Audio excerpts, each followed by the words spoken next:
आज जी एक खबर सामने आई है कि पंजाब गवर्नमेंट के हालात देख लो, भगवंत मान के क्या हालात बने हुए हैं। जो लोग इस नारे पे आए थे कि बदलाव लेके आएंगे, आज वाकई बदलाव आ गया। पिछले 2 साल से यहाँ के श्री अमृतसर डिस्ट्रिक्ट के साथ संबंधित एक मिनिस्टर साहब ने, कुलदीप धालीवाल जी, उनको एडमिनिस्ट्रेटिव रिफॉर्म्स का मिनिस्टर बनाया गया था। आज पता लगा है कि उस नाम का तो कोई विभाग ही नहीं था पंजाब सरकार को।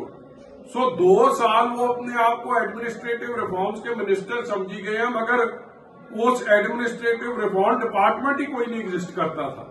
कितने अफसोस की बात है कि पंजाब सरकार के हालात देख लो कि आप किसी को एक मिनिस्ट्री अलॉट कर रहे हो, मगर वो मिनिस्ट्री एग्जिस्ट ही नहीं करती।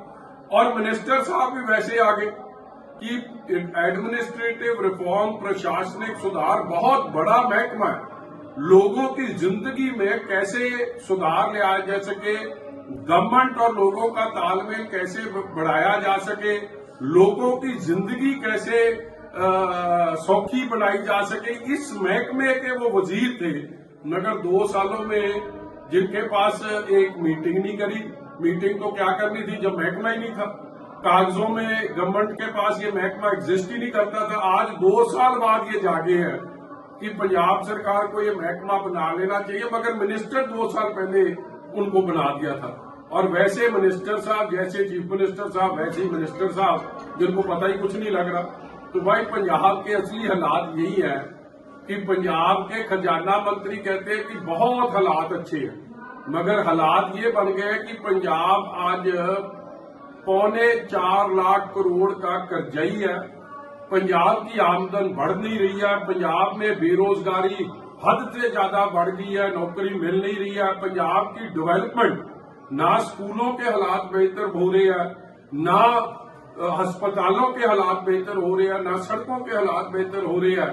और यही कारण है कि महकमे तो चीफ मिनिस्टर साहब ने 2 साल पहले अलॉट कर दिए, मगर वो महकमा एग्जिस्ट ही नहीं करता था। आज उसका पता लगा। मैं मंत्री साहब से भी पूछना चाहता हूं, कुलदीप धालीवाल साहब से, कि आपको कहीं जागे नहीं, आपको कभी लगा नहीं कि मैं मीटिंग ही कर लूं, महकमे की, डिपार्टमेंट की कोई मीटिंग रख लूं, अफसर बुला लूं।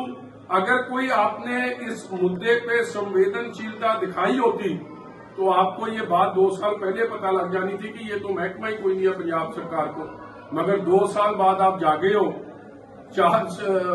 2 साल सरकार के रह गए हैं, 3 साल तो आपने इस चक्कर में काट दिए कि सरकार का महकमा हमारे पास है कि नहीं है, ये महकमा भी है कि नहीं है। तो कमाल की बात है जी। और मैं समझता हूँ यही बदलाव है कि मंत्रियों को नहीं पता लग रहा कि जिस महकमे के वजीर है कि क्या वो महकमा भी कागजों में है कि नहीं है। बड़े अफसोस की बात है। और शायद पहली बारी पंजाब के या किसी सूबे की हिस्ट्री में ऐसे देखने को आया है कि मंत्री साहब मंत्री तो बन गए, मगर उनके पास महकमा ही नहीं होता था। कागज में महकमा लिख रहे हैं, मगर असलियत में महकमा ही नहीं उनके पास। तो क्या सुधार करेंगे, क्या लोगों की जिंदगी बेहतर करेंगे? क्योंकि महकमा था एडमिनिस्ट्रेटिव रिफॉर्म्स, लोगों की जिंदगी की, रोजमर्रा की जिंदगी में सुधार लाने का महकमा था। और वो महकमा कागज में बस नाम का ही था, एक्चुअली वो एग्जिस्ट ही नहीं करता था। आज गवर्नर साहब ने फाइल साइन करके उस महकमे की होंद में लेके आए हैं। बड़े अफसोस की बात है। आई थिंक पंजाब सरकार को, केजरीवाल साहब को बड़ी बातों का जवाब देना पड़ेगा। बहुत बहुत धन्यवाद। सत श्री अकाल जी सारिਆਂ ਨੂੰ।